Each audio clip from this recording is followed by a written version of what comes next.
un libro muy bueno llamado Se vació a sí mismo, hablando de Jesús, por supuesto. Eh, ¿Por qué traigo a colación este texto? Bueno, por un lado, por la cena del Señor, y por el otro lado, porque el tema que aborda el apóstol Pablo en su carta a los filipenses,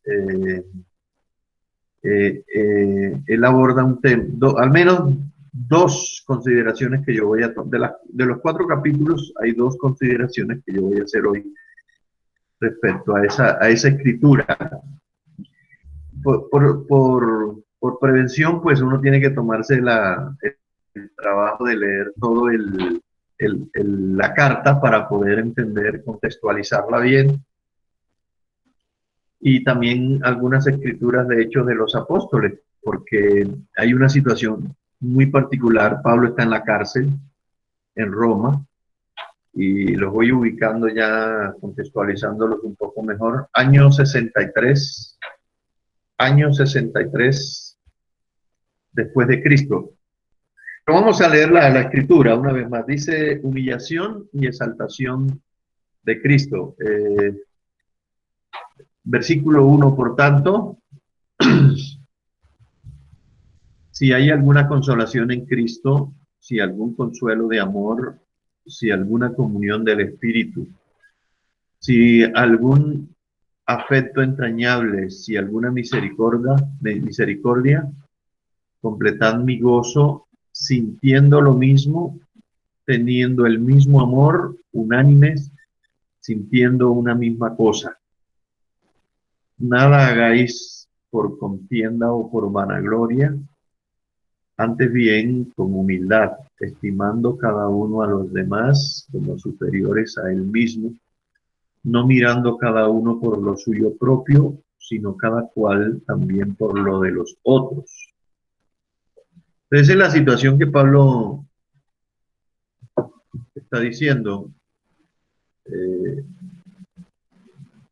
Haya pues en vosotros este sentir que hubo también en Cristo Jesús, el cual, siendo en forma de Dios, no estimó el ser igual a Dios como cosa que aferrarse, sino que se despojó a sí mismo, tomando forma de siervo, hecho semejante a los hombres.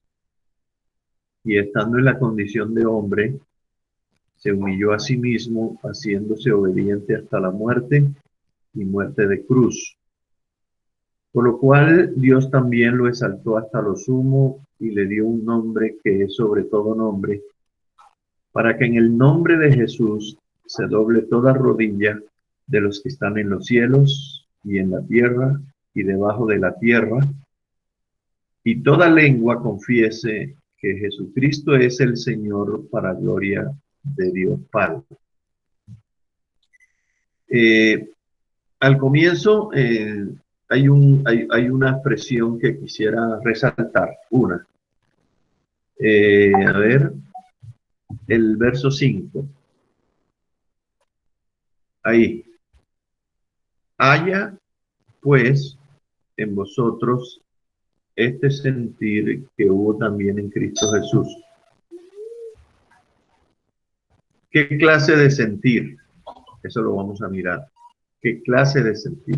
¿Cuál era la situación de la iglesia de Filipos cuando Pablo le escribe la carta y nos habla de, relacionado un poco con lo que hablamos el domingo pasado, una mentalidad, una unanimidad, una unidad, una comunión en ciertas cosas que son la dinámica y la vida de la iglesia, las relaciones, las doctrinas, relaciones sobre todo, y el espíritu que debe gobernar nuestras vidas. Entonces, vuelvo a dar como la introducción, que no aparece, por lo menos en la Biblia que yo tengo, no aparece una introducción del libro. En otras versiones sí aparece, que dice que el apóstol Pablo estaba en Roma en el capítulo 63 preso,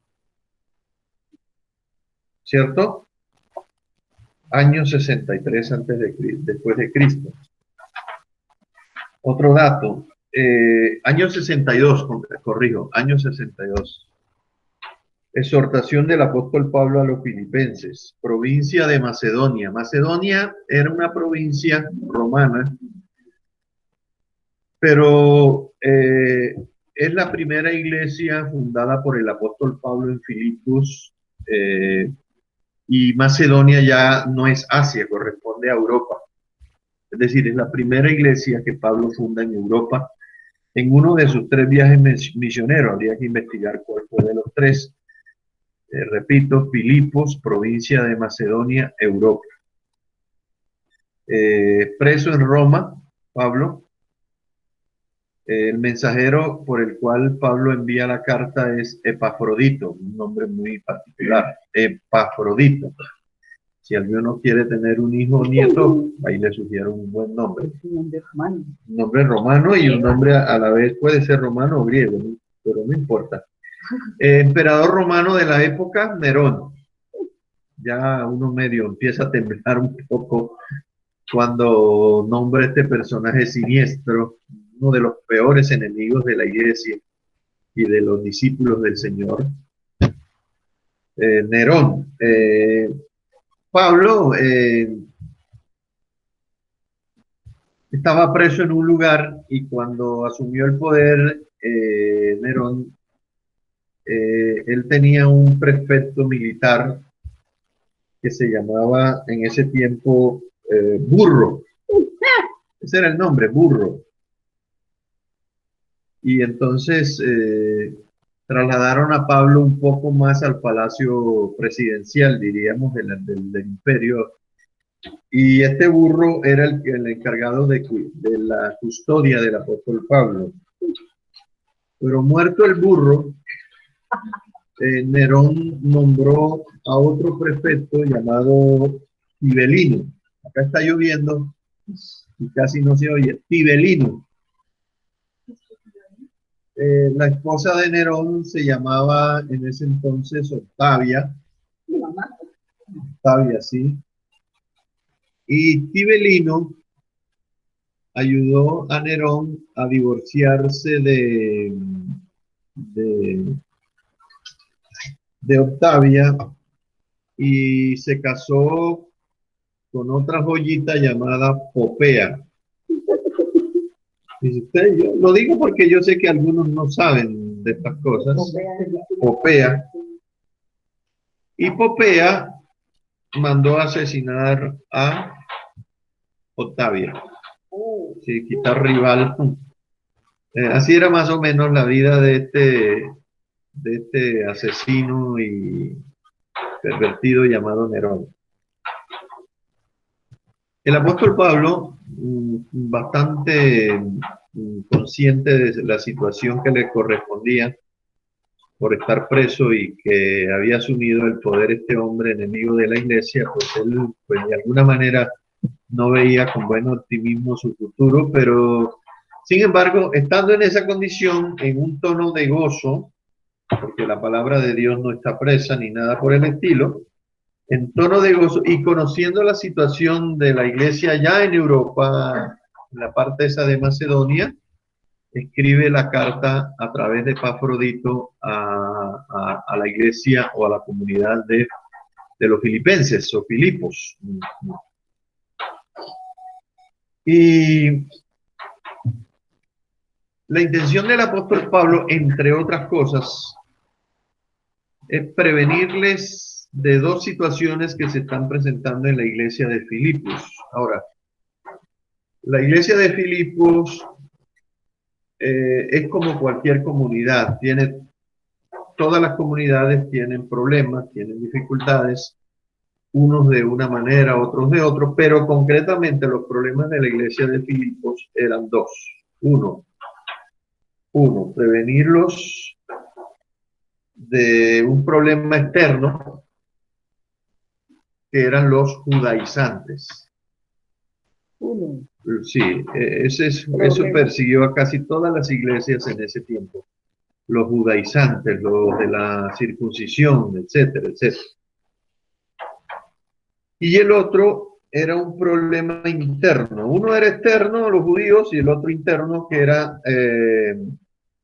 era las disensiones o peleas dentro del seno mismo, dentro de la iglesia, por cualquier situación, no especifico porque cualquier situación en cualquier iglesia puede generar este tipo de situaciones. Entonces, más bien en sentido general, había una situación de conflictos dentro de la iglesia muy parecidos a la iglesia de Corinto, donde había discriminación, mucha carnalidad, muchos dones del Espíritu, pero había esto, peleas, disensiones, contiendas, malentendidos, peligro de división.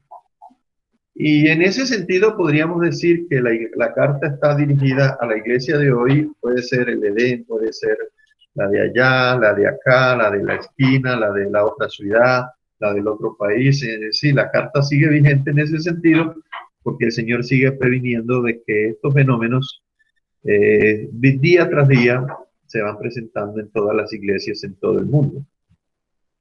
Entonces, doctrinalmente la iglesia de Filipo era una iglesia sana, hablando de doctrina, es decir, además de que había sido fundada por el apóstol Pablo, ahí estaba Epafrodito, estaba Timoteo, es decir, que en cuanto a sana doctrina estaban bien fundamentados, pero una iglesia puede tener sana doctrina, pero eso no significa que dentro de su seno se presenten este tipo de dificultades.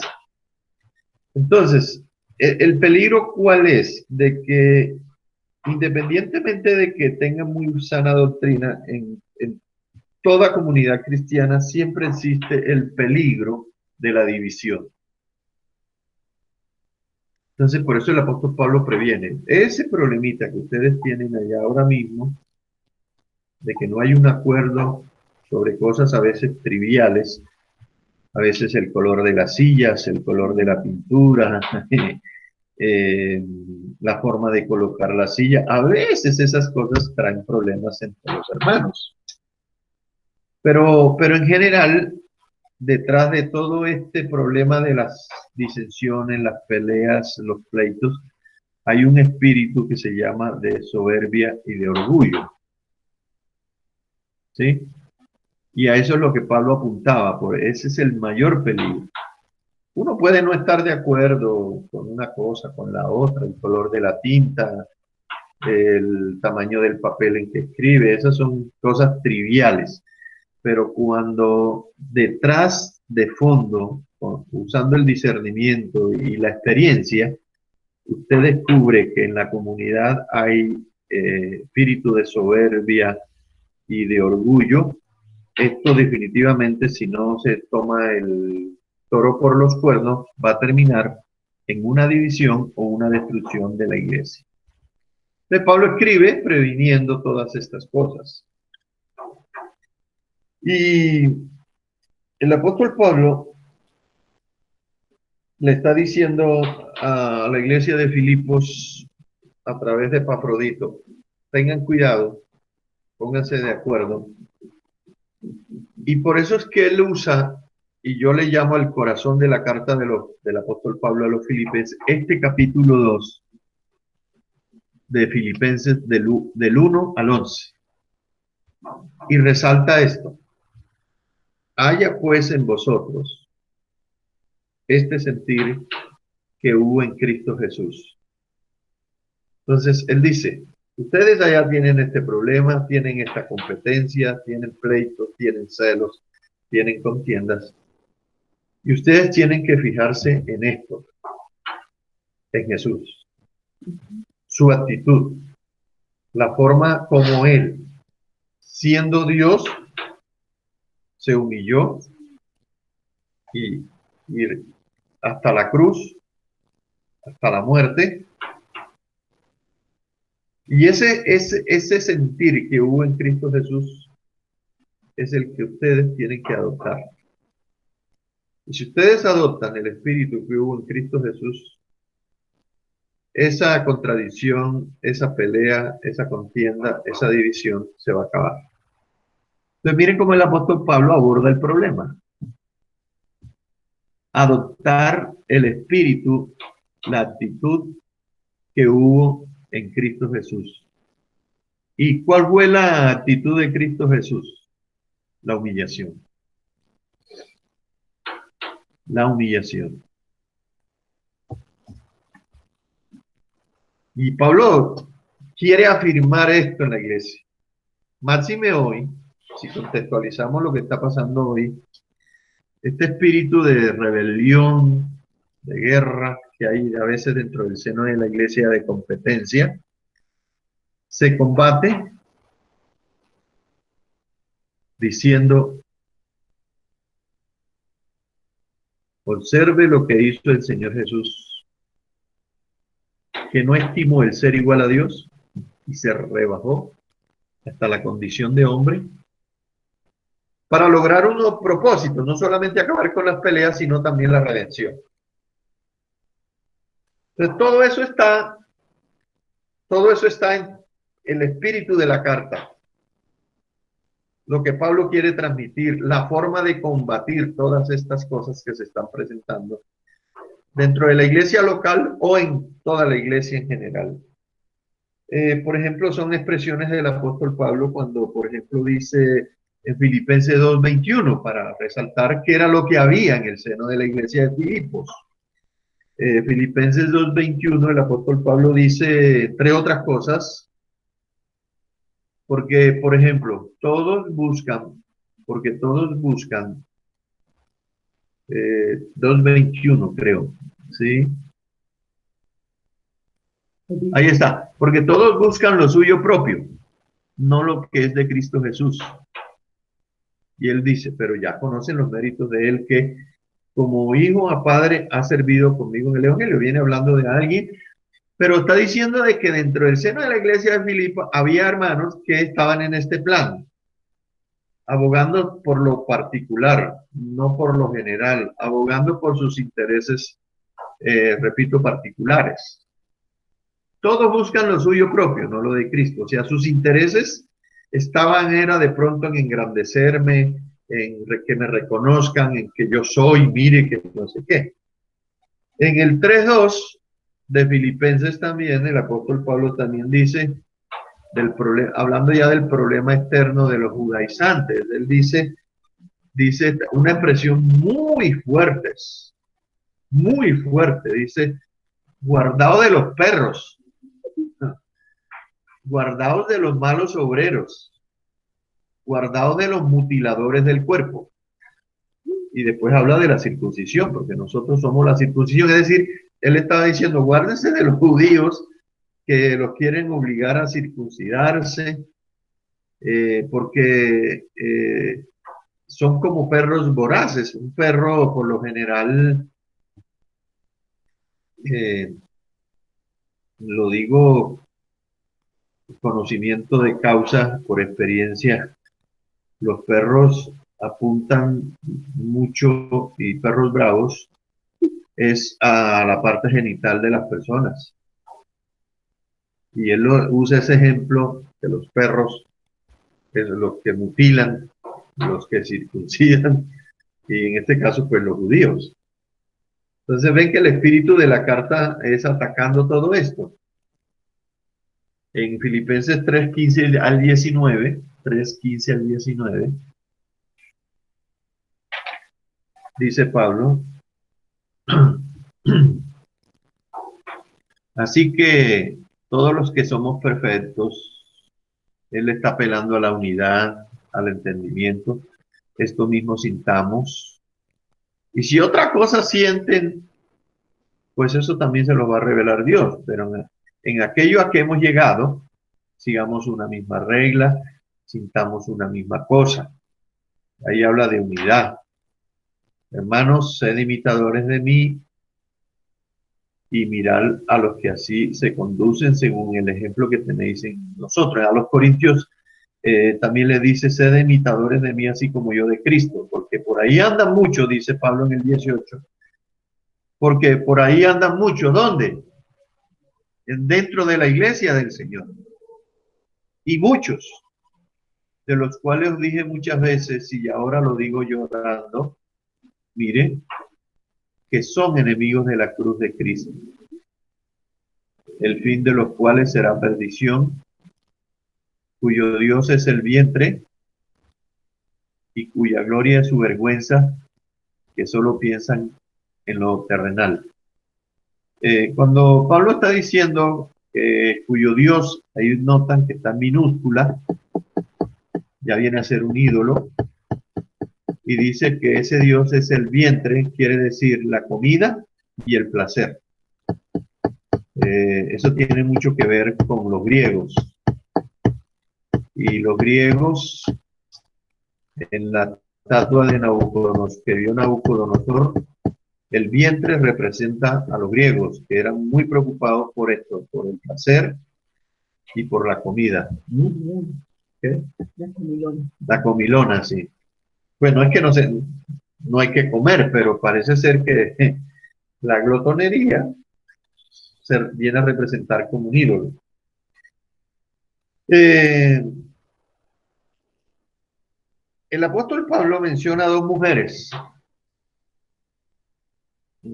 Efesios 4, no, Filipenses 4, sería que me equivoqué, a ver, ayúdenme. 4, 23, 2 y 3. Creo que es Filipenses. Filipenses 4, 2 y 3. Yo no sé por qué tenía en la cabeza Efesios.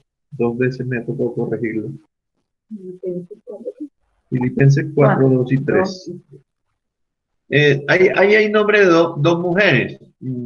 Si uno no lee bien, a veces yo en un tiempo pensé que Evodia era una mujer y Sintique era un hombre. Pero no, son dos mujeres. Esto relacionado ya con el tema, cuando vimos el tema de las mujeres, nos vamos a encontrar aquí ya dos mujeres sirviendo al Señor, que se llamaban Evodia y Sintique. Y a ellas les dice que ellas eran las que estaban propiciando mucho del problema que Pablo estaba denunciando, y yo también. Dice que sean de un mismo sentir en el Señor. ¿Sí? Algo había. Evodia decía que el tinto debía hacerse en greca. Y Sintique decía, no, eso mejor hay que hacerlo en olleta. Y ya con eso es suficiente para armar un zafarrancho en cualquier comunidad, fíjense.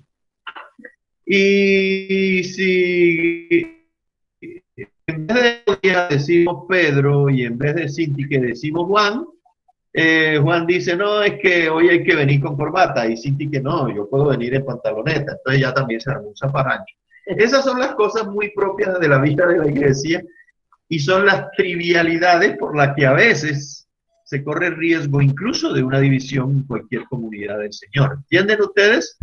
Y entonces le dice el apóstol Pablo a Evodia, ruego a Evodia y a Sintique que sean de un mismo sentir en el Señor, que se pongan de acuerdo. Asimismo te ruego a ti también, es decir, le dice Pablo a Epafrodito, que es el mensajero de la carta, compañero fiel, que las ayudes a estas mujeres que combatieron juntamente conmigo en el Evangelio, con Clemente también y los demás colaboradores míos cuyos nombres están en el libro de la vida. A mí me llama poderosamente la atención de que estas dos mujeres, en este caso Evodia y Sintique, formaban parte del equipo misionero del apóstol Pablo.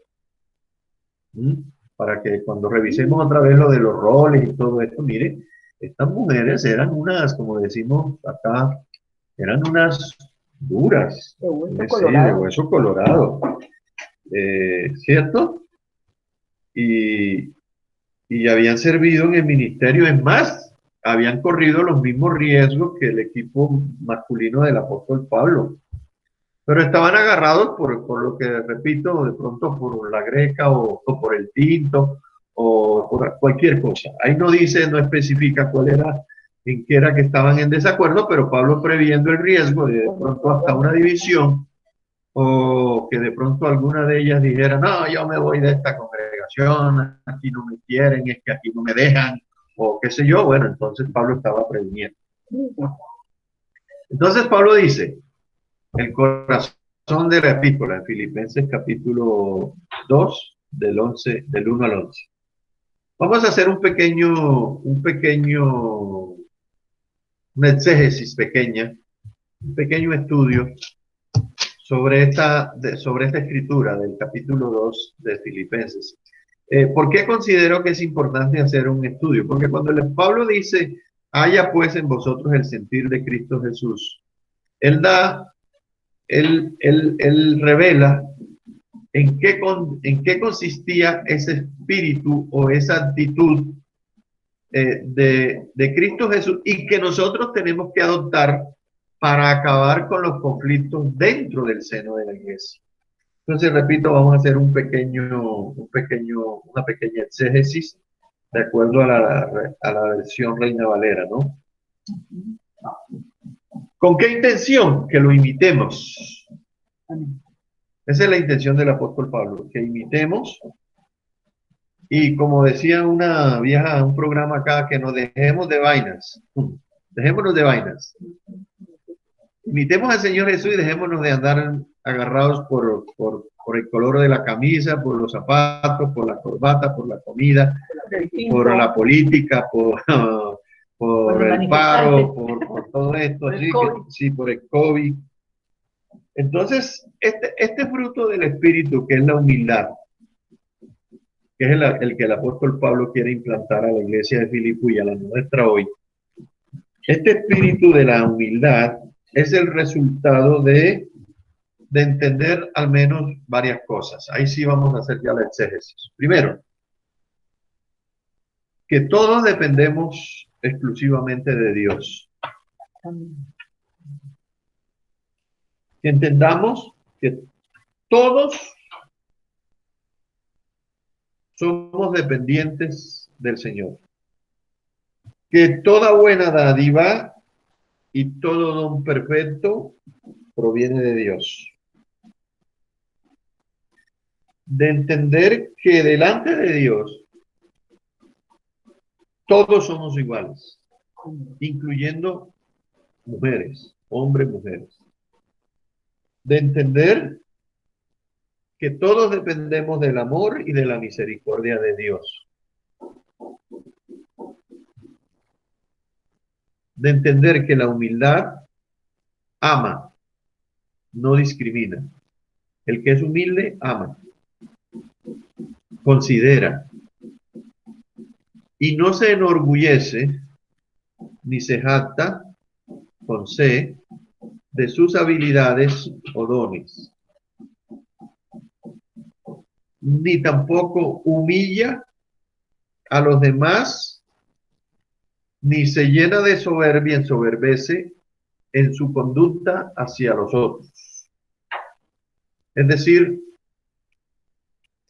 tiene un control sobre su espíritu, aunque es consciente de sus habilidades, puede ser más inteligente, pueda que hable más bonito, predique mejor, o qué sé yo, pero que nunca discrimine. Es que tú eres un bruto. Bruto era el prefecto ese de Nerón. Es un burro, sí. Es que usted es un burro. Burro era ese. Es que yo soy mejor, es que yo sé, yo estudio, yo leo, o yo lo hago mejor incluso que usted. No. Es decir, la humildad no tiene nada que ver con esas actitudes. Entonces Pablo quiere de tajo y le dice, miren lo que hizo Jesús. Esa es como dice uno acá, la mata de la humildad. Él es el ejemplo, el mayor ejemplo de humildad. Ese era su espíritu, ese era su sentir.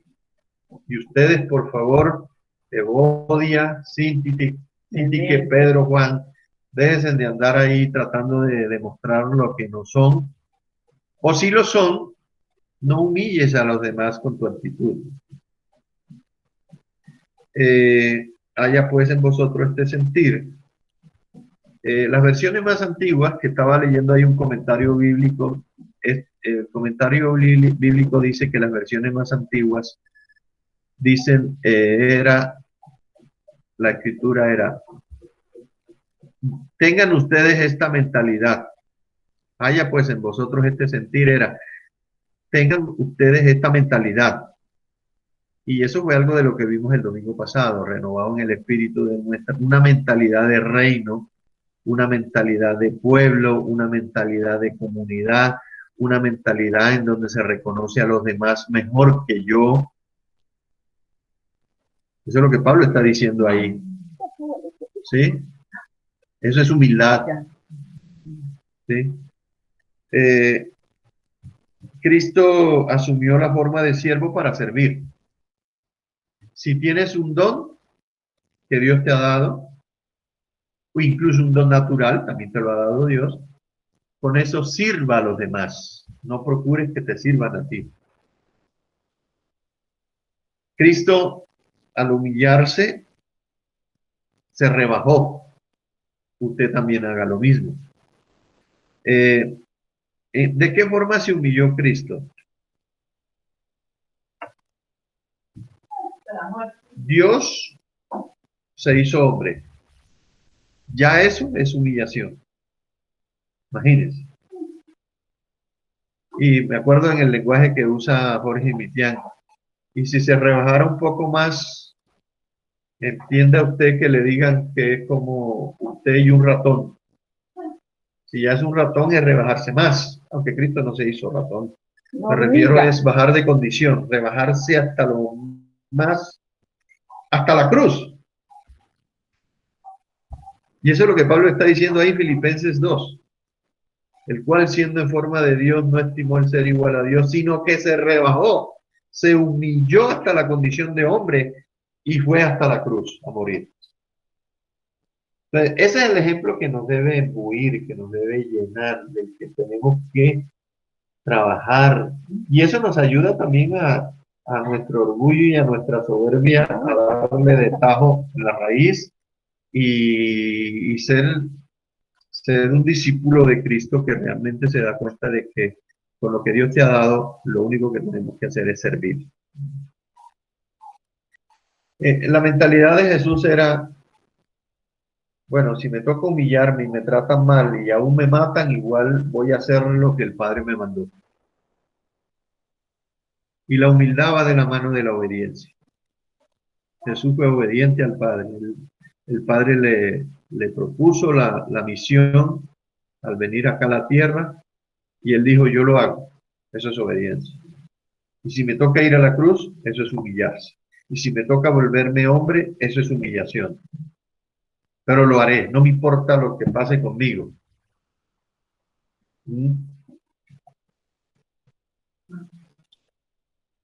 Dijo Jesús en alguna oportunidad, a mí la vida nadie me la quita, sino que yo mismo voluntariamente la doy, la pongo.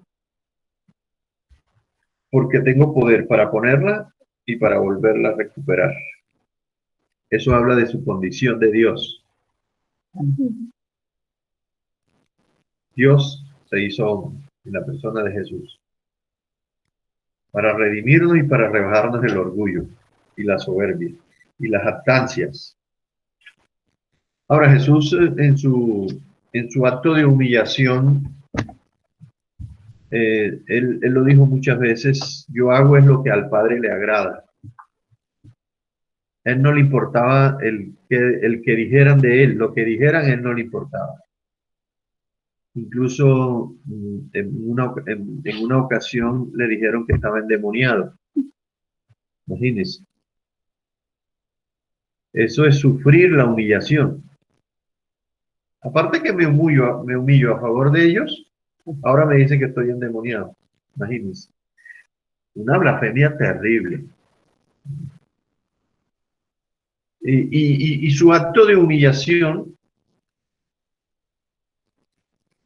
le dio la gloria a Dios. Él dice, yo siempre, mi mayor preocupación es darle la gloria a Dios.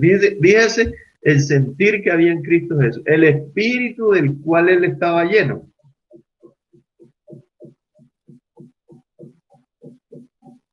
Y llama poderosamente la atención que Jesús en su búsqueda de la gloria de Dios se encontró de que por lo que él hizo de humillarse hasta la cruz, el Padre también le dio la gloria a él. Ahora, ¿qué nos corresponde a nosotros hoy? Darle la gloria a Jesús por lo que hizo. Y más que por lo que hizo, por su condición de Dios. Porque Jesús es Dios hecho hombre. Yo suelo decir, por convicción, Dios no envió a alguien a morir en la cruz, vino él mismo. Aunque Juan dice, Dios envió a su hijo, etcétera, etcétera. Él vino, personalmente vino Dios. Él no envió a alguien bueno, con ciertas cualidades, virtudes, para que sí llenaban el corazón de Dios para redimir al hombre. No, ninguna criatura, ni siquiera ángeles en estado de perfección, llenaban los requisitos para cumplir la misión de redimir al hombre.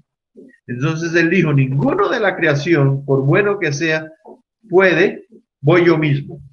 Y se humilló, se rebajó a la condición humana. Alguien dijo, no sé quién lo dijo, pero lo leí, dijo, Cristo no fue humillado, Cristo se autohumilló. En el comentario bíblico también aparece así. Cristo se autohumilló. Y esto habla de, dicen también en los comentaristas, de una humillación voluntaria.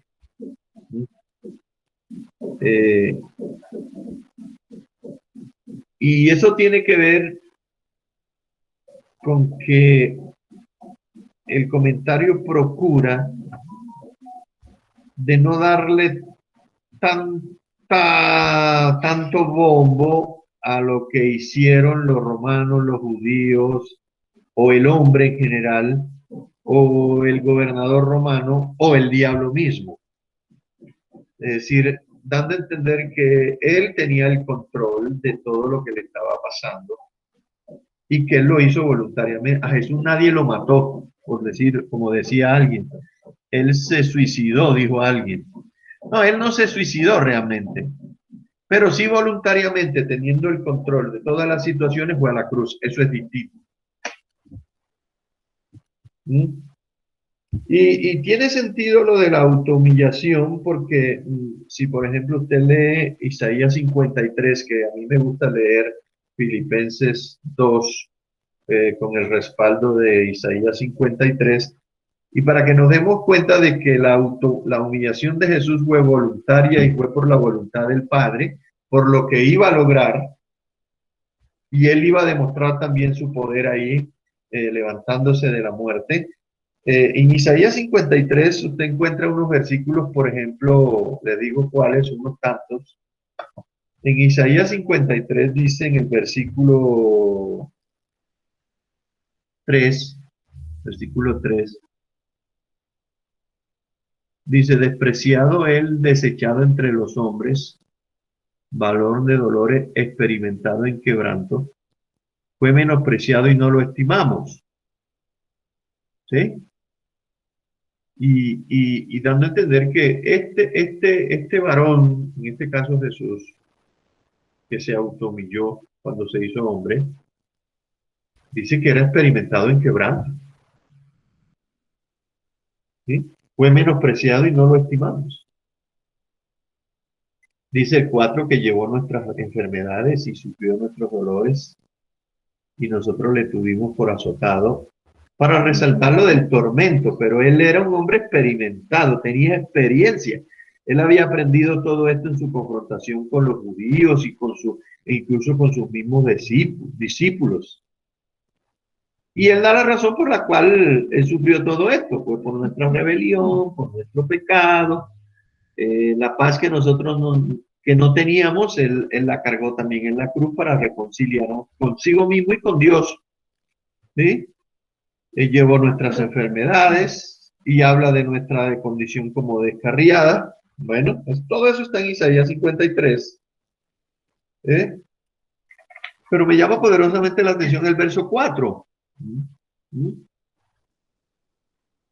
Todo lo que él dice, sufrió nuestros dolores. El verso 6, para que nos demos cuenta que Dios tenía el control. Él tenía el control, por eso se autohumilló. Dice más, Jehová cargó en él el pecado de todos nosotros. O sea, no, a Jesús no le ocurrió nada que no estuviera en el plan del Padre, ni el de él. Todo lo que le ocurrió a él estaba como dice alguien, perfectamente planeado. Y dice que fue Jehová el que cargó en él el pecado de todos nosotros. El verso 10, saltando también un poco más adelante, también dice así: con todo eso, Jehová, soberanía de Dios, quiso quebrantarlo. Uno dice, no, que los judíos, que Poncio Pilato, que por aquí, que usted, que yo. Jehová quiso quebrantarlo. Eso salió del trono, sujetándole a padecimiento. El verso 8 de Filipenses dice: se humilló a sí mismo, haciéndose obediente hasta la muerte y muerte de cruz. De manera que aquí nos damos cuenta de que todo está dentro de la soberanía de Dios. No hay detalle que ocurra ni en la vida de Jesús ni en la vida de los discípulos de Jesús que no esté bajo el control soberano de Dios. Y fue Dios el que quiso todo esto. Entonces Pablo le está diciendo a la iglesia de Filipo: miren, observen el Espíritu de Jesús, imítenlo, o imítenme también a mí, dice él. ¿Eh? En el libro que le recomiendo, que es muy bonito, el de Marcos Moraes, Se vació a sí mismo, que es todo un libro sobre el capítulo 2 de Filipenses. Marcos Moraes nos da un detalle muy interesante, por eso lo extraje, lo escribí, lo transcribí. Es muy corto, pero dice Marcos Moraes en la página 91: la agonía de Jesús en el Getsemaní. ¿Se acuerdan cuando él se fue con los discípulos a orar y que dice la escritura que su sudor era como gotas de sangre, en donde Jesús era consciente de lo que iba a pasar con él hasta la cruz? Él le oraba al Padre y él decía: Señor, si crees que hay que esta copita, esta copa de la cruz, y que sea de otra manera, si tú quieres, hazlo, pero yo prefiero que se haga tu voluntad. Y dice que sudaba y que sus gotas eran como de sangre. O sea que él era consciente de lo que iba a padecer y le iba a doler. El hecho de que él fuese Dios hecho hombre no significaba que él dijo: no, pues yo ahí me voy a crucificar ahí en una playa de Coveñas o de Cartagena y la voy a pasar ahí un ratico, ahí me van a dar unas cositas, unos azoticos, y yo paso y resucito y ya acabé el cuento. No, no, un momento. Hasta él oraba de que Señor, si es necesario que sea, si tú puedes hacerlo de otra manera, hazlo, pero mejor que se haga tu voluntad, ahora sujeto a la voluntad del Padre. Y entonces Marcos Moraes dice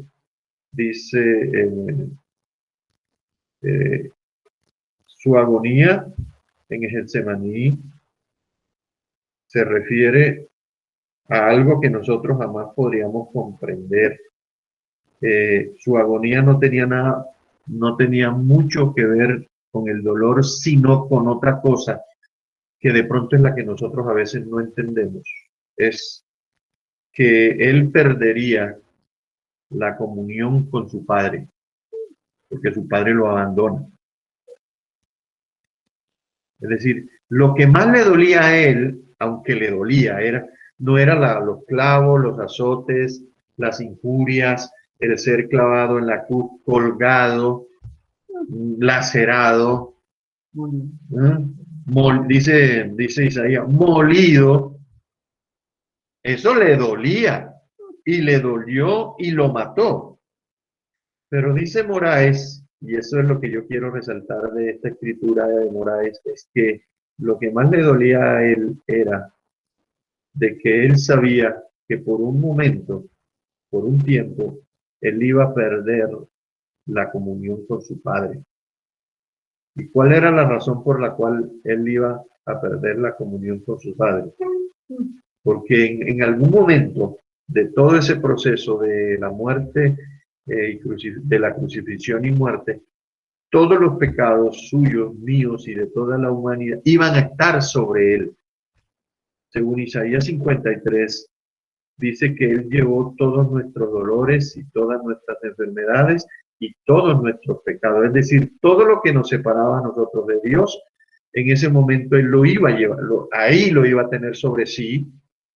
Iba a tener el cáncer del uno, el tumor del otro, el COVID del uno, el COVID del otro, la arteria, ¿cómo se llama? La presión arterial alta, la presión arterial de baja, el dolor de cabeza, el dolor de rodilla, el pulmón tal, la neumonía. Imagínense todas las enfermedades que hay. Todo. Entonces, él dice también, Isaías, fue desfigurado. Claro, al tener un tumor canceroso, el hígado inflamado, la cirrosis, todo deformado, todo degenerado,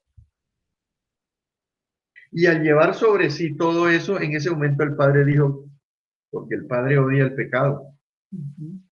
Y eso es lo que Marcos quiere resaltar ahí en su libro.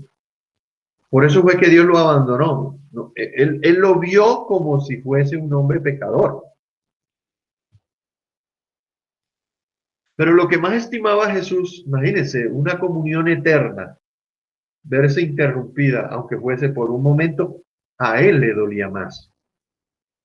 Pero lo que más le dolió a Jesús en realidad fue la pérdida de la comunión con su Padre. Y ese es el énfasis de Moraes en muchos aspectos de su libro. Entonces, el abandono del Padre, él dijo, Padre, Padre, Elí, Elí, lama sabactani. Marcos es el que dice Eloí. Mateo dice Elí y Marcos. Es lo mismo, es como tiene que ver más un asunto de traducción, no hay contradicción. Elí, Elí, Elí. Cuando él supo que ya estaba cargando con todo lo que el hombre, lo malo del hombre, lo que separaba al hombre de Dios, en ese momento él lo expresó. Padre, ¿por qué me has abandonado? Y le dolió. Esa comunión eterna se rompió en ese momento. Y a veces lo que uno se da cuenta es que a Jesús le dolió tremendamente ese poquito de tiempo de que iba a estar desconectado, diríamos, del Padre. Yo no veo seres humanos que no les interesa ni cinco estar en enemistad con Dios y viviendo la vida sin ningún tipo de comunión con Dios. Y no les da nada, no les produce nada. Es más, a veces risa y a veces blasfeman. Hombres, seres humanos, criaturas que no consideran para nada lo que significa la comunión con Dios. Y hay también cristianos dentro del seno de la iglesia que también no les importa que se está rompiendo la comunión con Dios, con sus actitudes, con sus formas, con sus pequeñas peleas por la greca y por la olleta para hacer el tinto, y no les importa dividir una iglesia. Y aquí vemos al Señor Jesús, porque el Padre lo iba a abandonar, yo no sé por cuánto tiempo, no lo podría decir, pero relativamente era muy corto el tiempo, ¿verdad? Pero él lo valoraba mucho. Y repito, le dolía la cruz, por supuesto, pero le dolía más el abandono del Padre. Y esto es para evangelizar, uno también tiene que de alguna forma hacerle ver a la gente de que eso es la enemistad con Dios y que debe restaurar la comunión con Dios.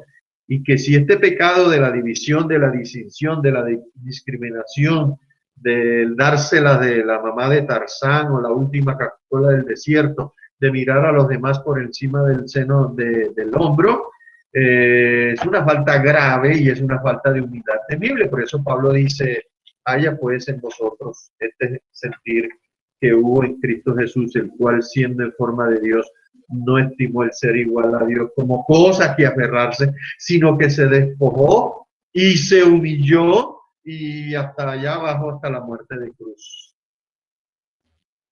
Así que ustedes, por favor, imiten lo mismo y déjense de andar agarrándose por cositas por ahí.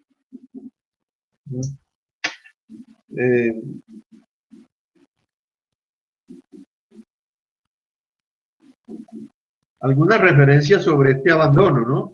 Mateo 27, 46. para resaltar lo que apreciaba más Jesús, que era la comunión con el Padre. Dice, cerca de la hora novena, Jesús clamó a gran voz diciendo, Elí, Elí, lama sabactani. Se cree que esto es arameo puro, que dijo, Dios mío, traducido, ¿por qué me has abandonado? Marcos 15:34, Eloí, Eloí, lama sabactani. Dios mío, ¿por qué me has desamparado? ¿Por qué está? Dice el Salmo 22,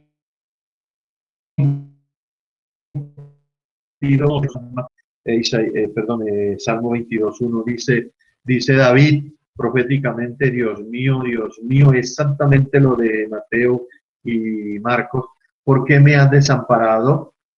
¿Por qué estás tan lejos de mi salvación y de las palabras de mi clamor? Jesús clamaba al Padre y sin embargo el Padre no lo escuchó. Creo que fue la única vez que el Padre no escuchó al Hijo. En otras oportunidades le decía a los discípulos, este es mi Hijo amado en el que tengo complacencia. Aun cuando lo abandonó, él estaba complacido con el Padre, porque estaba haciendo su voluntad.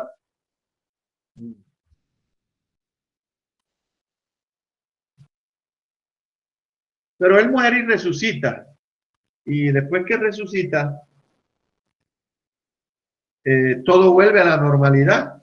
No sé si se han dado cuenta del detalle. Cuando uno ve Hechos y el final de la mayoría de los evangelios, se da cuenta uno de que todo vuelve a la normalidad. Es decir, en cuanto a la comunión con el Padre, todo vuelve a ser restaurado, todo vuelve a la normalidad.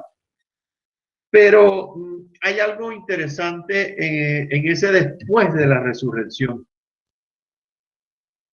Él muere, resucita y el Padre está complacido, no porque le mandó o vino él mismo a morir en la cruz y todo lo que le pasó, y no está complacido realmente por eso. Eso es parte de algo que él quería lograr, que era la reconciliación del hombre con Dios. Es decir, después que Cristo ya dijo consumado es y muere, él dijo de ahora en adelante, y eso le llenaba a él de un gozo tremendo por la misión cumplida. Él dijo, de ahora en adelante, todos los hombres tienen la oportunidad de restaurar su comunión con Dios. Ese fue el logro o los alcances, y eso es lo que Pablo le está diciendo a los filipenses, que se fijaran en eso y lo imitaran. Porque Jesús sabía que el Padre estaba satisfecho en su corazón, porque toda justicia se cumplió. La enemistad de Dios con el hombre ya podía ser restaurada. Es decir, cada hombre que se acerca a Dios y quiere restaurar la comunión con Dios, lo puede hacer. Yo digo amén, porque es algo muy maravilloso, ¿no?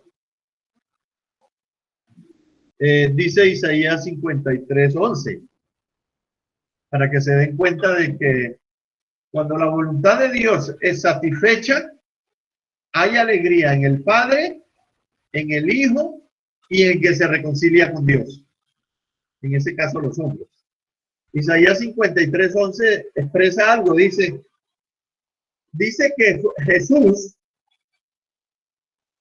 verá el fruto de su propia aflicción y se dará por satisfecho. Ahí lo dice proféticamente Isaías. Amén. Él moriría, sufriría, lo irían a moler, todo lo que usted quiera. Pero al final, qué alegría cumplir la voluntad del Padre. El Padre está satisfecho y todos los que se acojan a eso también lo van a estar satisfechos. Hebreos capítulo, ya voy terminando, 12:2. Hebreos 12:2.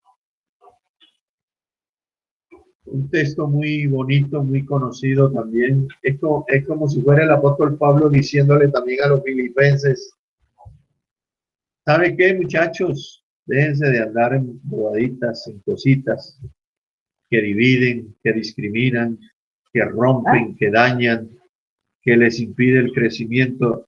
Y aquí el autor de Hebreos, que yo digo que es Dios, porque no se conoce el autor humano, dice, puesto los ojos en Jesús.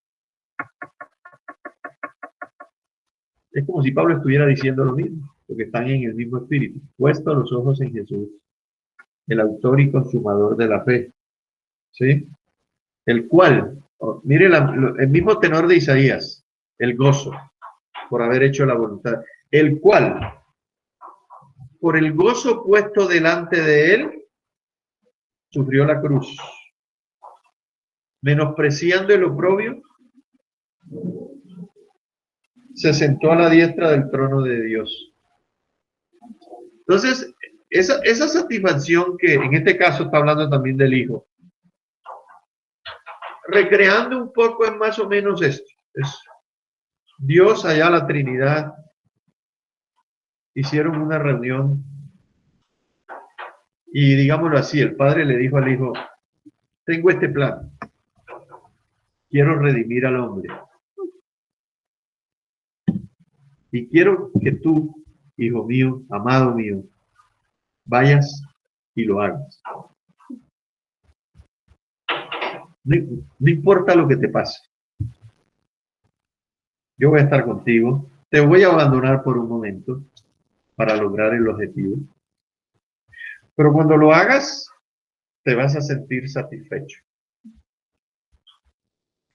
Y eso es lo que también aquí en Hebreo, según Hebreo nos está diciendo cuando el Hijo lo hizo. Cuando Dios hecho hombre lo hizo, él sintió ese fresco y esa satisfacción en su corazón de haberlo logrado. Más viéndolo en favor de quien lo hizo. Nosotros. O sea que Dios nos ama. Esa es una manera de conclusión de decirlo.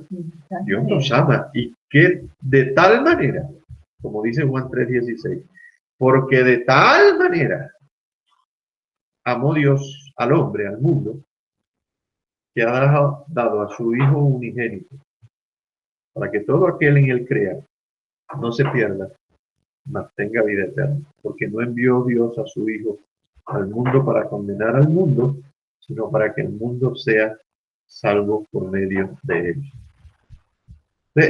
A mí esa satisfacción de Jesús me revela. Y esa petición del apóstol Pablo a los filipenses y a toda la iglesia, haya pues en vosotros ese sentir, la humildad y ese espíritu dentro de la iglesia, eso sí hace crecer. Eso sí edifica. ¿Ah? Dice, claro, como dice también, no buscando lo suyo propio, sino el de los demás, el bienestar de los demás. Así que a manera de conclusión, y repitiendo muchas cosas que dije cuando el apóstol Pablo nos exhorta a que haya en nosotros el sentir que hubo en Cristo Jesús, entre otras cosas nos está diciendo, primero, que seamos humildes como Jesús, que no nos matemos entre nosotros por trivialidades, como le dijo a los Gálatas, Gálatas estúpidos. Y en otra, ojalá se comieran entre ustedes, creo que los corintios. ¿Sí? No se maten entre ustedes. Y sacrifíquense por los demás. No velen por lo propio, velen más por lo de los demás. Porque eso es egoísmo. Dejen la competencia, dejen los celos, dejen las discordias. Dejen los males entendidos, dejen los chismes, dejen las murmuraciones, que eso es fruto de la carne. Pablo dice, el Señor dice, no se crean mejores que los demás. Y lo digo de esta manera, aunque lo seas, no te las des. Porque ese no es el espíritu de Cristo, ese es el espíritu del diablo. Tengan mentalidad de reino, de pueblo de Dios, de iglesia. Usted no es único en el universo en el sentido de, o de otra manera mejor, usted es imprescindible. Dios puede llamar a otro. Pongan la mirada en Jesús, de acuerdo a Hebreos. Y poner la mirada en Jesús es su actitud de humillación. También. Pablo también dice, en Colosenses dice, pongan la mirada en las cosas de arriba, en las cosas celestiales, no en las de abajo. Porque, entre otras cosas, las celestiales son eternas, las de acá de la tierra son terrenales, son efímeras, pueden ya no ser más. Acuérdense que ustedes son peregrinos en esta tierra. Van camino a la tierra, a la morada celestial. Y en medio de todo, pues también el apóstol Pablo nos garantizó, y Juan, y Jesús en la oración por los discípulos, incluyó todo esto que voy a decir. Él dijo, en el mundo tendré, Juan 16:33, en el mundo tendréis aflicción, pero confiad, yo he vencido al mundo. Es decir, nuestra victoria es basada en la victoria de Jesús, en el poder de Él. Ya yo vencí, ustedes también lo pueden hacer, si confían en mí, si se acogen a mí. Y Filipenses, ese sí, porque es el último, quiero que por favor me lo coloquen ahí en la versión Reina Valera, puede ser. Filipenses 2, 12b al 15, la segunda parte del versículo 2 al 15. Vamos a leerlo para terminar.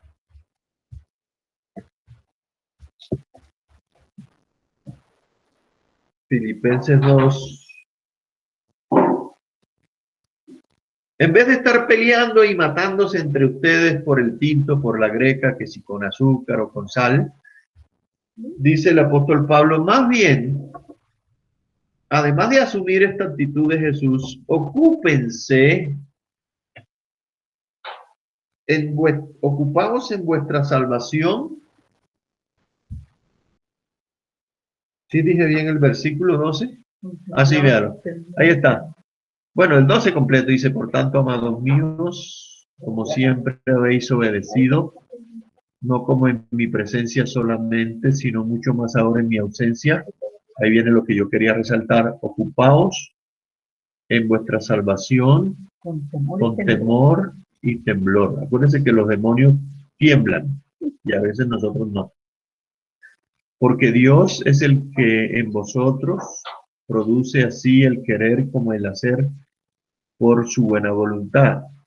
Evodia, Sintique, Clemente, Pedro, Juan, haced todo sin murmuraciones y contiendas, para que seáis irreprensibles y sencillos, hijos de Dios sin mancha, en medio de una generación maligna y perversa, en medio de la cual resplandecéis como luminares en el mundo, asidos de la palabra de vida, para que en el día de Cristo yo pueda gloriarme de que no he corrido en vano, ni en vano he trabajado. Amén. Está ahí. Está ahí. Haya pues en vosotros este sentir que hubo en Cristo Jesús. Acabé. Bendito sea el Señor porque nos permite reflexionar sobre su palabra.